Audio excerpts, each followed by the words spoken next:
சின்ன மருமகள் அடுத்து நடக்க போதுரு வாங்க நம்ம சேனலுக்குள்ளே போய் பார்க்கலாம். சேதுவுக்கு தமிழ் செல்வி சரியான பதிலடி கொடுத்தாங்கன்னு நினைக்கிறவங்க வீடியோக்கு லைக் பண்ணி சப்ஸ்கிரைப் பண்ணிக்கோங்க.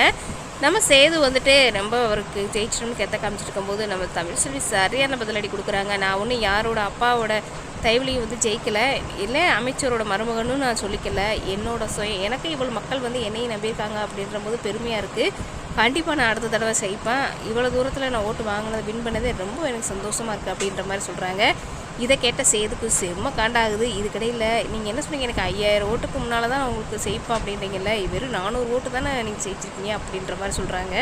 அப்போ உடனே வந்து நம்ம சேதுவுக்கு ஜெயிச்சதுனால தடபுடலாக வீட்டில் வந்துட்டு ஆலாத்திக்கெலாம் ரெடி பண்ணி ஆலாத்தி எடுக்கிறாங்க. அப்போ வந்துட்டு என்னப்பா சேது முகத்தில் வந்து ஒரு ஜெயிச்ச ஒரு சந்தோஷமே இல்லை அப்படின்னு வந்து நம்மளோட ராஜாங்கம் கேட்க, இதுக்கடையில் அப்போ தான் எல்லாருமே கேட்குறாங்க. அப்போ வந்துட்டு சேது என்ன சொல்கிறாருன்னா, எனக்கு ஜெயிச்ச மாதிரி ஒரு சந்தோஷமே இல்லைப்பா, ஏன்னா நான் அமைச்சரோட பையன்றதுனால எல்லோரும் வந்து எனக்கு ஓட்டு வின் பண்ணியிருக்காங்க. இதுக்கிடையில் வந்துட்டு நானாக ஜெயிக்கிற ஒரு 50,000 ஓட்டுக்கு